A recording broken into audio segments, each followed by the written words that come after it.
In the meantime, as it's Friday, there are a load of brand new movies that come out today, and this is where I enlist the help of movie critic Van Connor to come on and just talk to us about a couple of the movies that he has managed to see over the last week so that he can let us know which ones are worth spending our money on if we want to go to the cinema this weekend. Welcome back to the show, Van. How you doing? I'm all good, Mr. Bull. How are you doing this week? All good, apart from the rain. It just doesn't seem to stop, does it? It's constant. It does not. It's a perfect time then to go to a cinema. Naturally. Exactly. And I've got a banger. I've got a certified gold banger this week. I've also got to talk about a Looney Tunes movie beforehand, but that's at the very least pretty good. Okay, so the Looney Tunes movie, which I have mentioned before, is called The Day the Earth Blew Up, a Looney Tunes movie. Is that what they've put? Yeah, it's meant to be like a riff on the old 1950s B-movie, sci-fi movies. You saw Leslie Nielsen, people like that. And basically the premise here is Daffy Duck and Porky Pig are like adopted brothers in this continuity. And they want to save their house from being foreclosed on because it's in a state of disrepair. They can't afford to do it. They're trying to gather the money to save their home. They happen upon a would-be alien invasion of their town and eventually the world via use of infected chewing gum. Because it's a Looney Tunes movie. So have a listen. This is very much the vibe, because it's vintage Looney Tunes. Have a listen. Can I just say, get ready to be taken way back to when you were a kid, because I've watched the trailer and just hearing Daffy Duck's voice again, it did it for me. Mm-hmm. Here it is. This is horrible. How did we not notice this giant hole in our roof? I don't know, but we can't survive if we lose our home. What would Farmer Jim think of this? This will not stand. We must investigate. Giant hole, missing roof.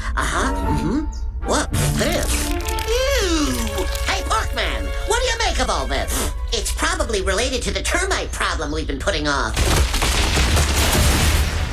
And suddenly, I'm 8 years old again on the sofa on a day off school because I'm feeling a bit poorly with a duvet on the sofa watching cartoons. That's just where it took me back to. Yeah, it's a great nostalgia trip, isn't it? It really takes you back to... I think it works best on people our age and above. Yeah. Because I don't imagine the 92-minute runtime is going to be very sustainable for people who are the age now that we were when we loved Looney Tunes. True. And I think out of that reverence and that ingrained love, it is going to skew older. But having said that, you showed this to your son, for instance, I think he'd watch half an hour of it and then maybe need to disturb himself for 5, but he'd go back to it. I just don't think it's sustainable. It overstays that runtime, that 92-minute runtime. And it's a shame because it's vintage Looney Tunes stuff. The voices take you back. It's got the same kind of gags. It's got, endless comedy being mined out of like Donald Duck, a male duck being forced to lay an egg on cue and things like that. It's classic Looney Tunes stuff. And there's little cameos in there as well for you. Absolutely. I mean, like I say, watch the trailer. You'll want to go and see it once you've seen it, which, of course, you can because it is out in cinemas already. So if you want to go and see it, you can see it at the View Cinema in Oxford and Bicester, Cineworld, Whitney and Didcot. And also The Light in Banbury is showing that. Just look for The Day the Earth Blew Up, a Looney Tunes movie. Next, then, well, we are going to dive into the movie called Send Help. This looks awesome, Van. I mean, to be fair, I was going to say off the Looney Tunes one, it's just nice to see this kind of thing back in cinemas. But it's also really nice to see something like Send Help back in cinemas because the stories come out today that it was apparently designed as a streaming film. They wanted to send it to streaming and that its director threw his weight around until he got, a theatrical with a better studio. Said director is none other than Sam Raimi, godfather of the video nasties era, Evil Dead director Sam Raimi, who is he's like an actual filmmaking god to me. And when you watch this movie, you sort of see why, because it has a very distinct style and cadence to it. And that's, on top of an already brilliant concept, which is very Devil Wears Prada. You've got a downtrodden employee and her douchebag boss.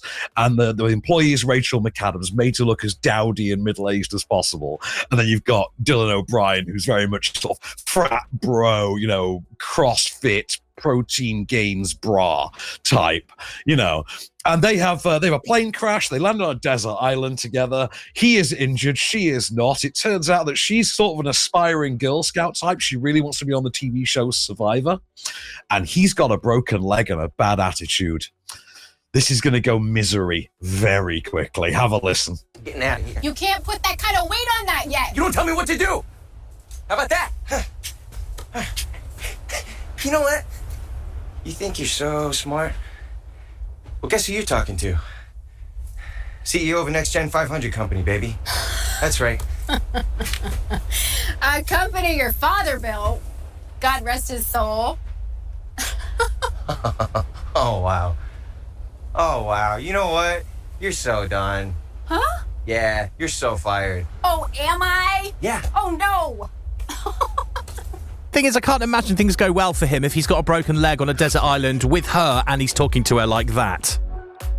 Yeah, I mean, that's after she's healed him up. That's where, no, because obviously he can physically move away. So he's healed up by that stage.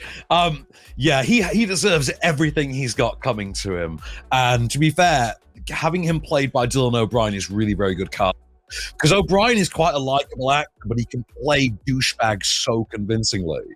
And seeing him kind of play the douchebag who has to be humbled, who has to go through the process of literally the movie and the novel Misery, which incidentally is a reference so on the nose that even Rachel McAdams is outright doing the voice of Kathy Bates from Misery. And it just makes you love her more because the movie knows it's doing this. The movie knows it's fun. The movie knows it's 40 Days and 40 Nights for sadists. And yet, on top of all that, you've got Sam Raimi directing it, who brings his whole bag of tricks from Drag Me to Hell, from Evil Dead, from Darkman, things like that, into this. And you get those really cool filmmaking techniques like the carousel fade montage, as I call it. I don't think it has an actual term. It seems to be something that he started doing with Spider-Man, I think. There's the push through the forest shots from Evil Dead, little visual cameos by Bruce Campbell, things like that. And this is on top of a movie that's already great fun, that has fantastically engaging, captivating, just blockbuster night at the movies on a Saturday night kind of performances, and just an all-round great time. But as amazing as Rachel McAdams is, I don't want to take focus away from Dylan O'Brien either, because this is a two-hander and it wouldn't work without him. I absolutely agree with you. This definitely sounds to me like a rainy Saturday night. Straight, want to get away from the kids or the grandkids. This just is want a night any out. Saturday night. Just any. It's a great movie. Honestly, so fun, so nasty, so cathartic. Well, if you want a dark psychological thriller adventure movie, this sounds like the one that you could be heading to go and see. So Send Help is out now, and you can see it at the Oxford Cinema and Cafe Curzon, and View in Oxford, View in Bicester, Cineworld in Witney and Didcot, and the good old Light in Banbury showing it as well. Right then, Van, thank you for that. What have we got next week? Is there anything big on the horizon, or are we just going to sit tight and see what happens? I mean, I was hoping we could curl up on the couch together and watch Wuthering Heights, my man. It's that time of year, It's that's released on Valentine's Day this year. It's Margot Robbie's version of Wuthering Heights. I don't know how that's going to go down. I guess we'll see. I don't remember Jane Austen's Emma particularly set in the box office a light in 2020, but I live to be surprised. Well, we will find out, of course, once we've curled up on the sofa next Friday, same time, same place. Van, have a lovely weekend. Till the next time, good stuff. Thank you, my friend. It's 11:28 on